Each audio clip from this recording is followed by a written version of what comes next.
Kevin Campbell, Sinn Féin, and the Mayor for the city, Derry City. Listen, what a great year to be Mayor. It is. It's been a very busy year so far. I'm 8 months into the year.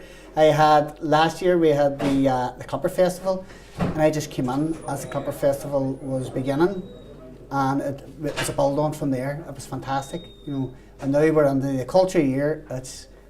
We're very, very busy. I mean, I had the pleasure to work on other voices behind the scenes there at the weekend, and the buzz in the city was absolutely fantastic. Exactly, because not only that, it just wasn't in one venue, it was in every venue. They had the opportunity, every pub, every hotel, every restaurant was putting on music, and it was an opportunity for the city itself to showcase itself to its own people. It's a very talented city, and I've been seeing that for a long time. We have a population of about 110,000. 40% of that population are under 25, but they're very, very talented. Should that be in the arts, the drama, sport, but especially in the arts and the music scene, they're very, very talented in that sense. And I think the classic example would have been the Sundance Daughters concert. That talent come back, had been away, cut their teeth in this city, moved on to the world stage, and all come back again, and they entertained this city on a fantastic night in the early January to kick off the culture year. Brilliant. Fantastic. Now, talking about entertaining, you're entertaining a guest from Europe. You're all over Europe tonight. We're here to talk about broadband between Donegal and Derry. Just tell us a little bit about the infrastructure here in Derry. Well, I think, first of all, I think it's very, very important that we welcome the guests from all over Europe, bring them here, let them see what the city has to offer. And I think that's very, very important. The infrastructure, we have invested in the last 2.5 years, we've invested over 100 million in the city.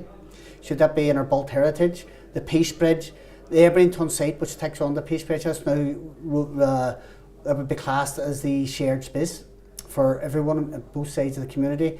We've spent, I think, up to date 12 to 14 million on it. We have a lot of work to be done on it, and again, it's the investment. We are spending 10 million in our the Guildhall, which is one of the main buildings itself, and the walls themselves are 400 years old this year. And again, there's a celebration of that. So we have invested heavily in that. We're also heavily investing in the high speed and broadband activity, where our intention is to piggyback on that. I think that's an important aspect for working our way out of the economic difficulty we find ourselves in.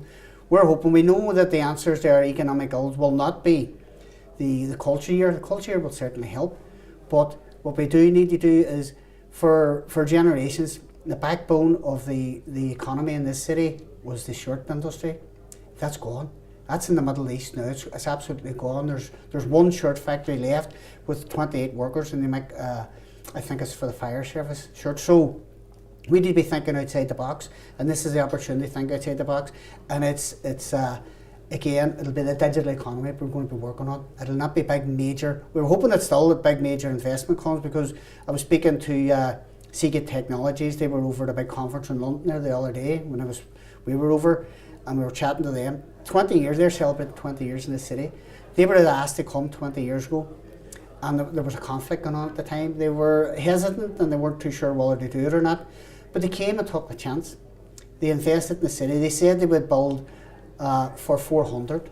They're sitting at 1,400 now, and what they told us was every single computer throughout the world, sorry, 1 in every 4 computers throughout the world carries a component from Seagate Technologies. I think that's fantastic, and they are looking forward. They want to expand that, want to continue. So it's a good news story, and I think when we sell that and get that out to other big companies out there, they say, here's a company in the middle of a conflict took the gamble, and it has turned to fruition. We have a low-cost economy under the bargain, so I think that's very, very important.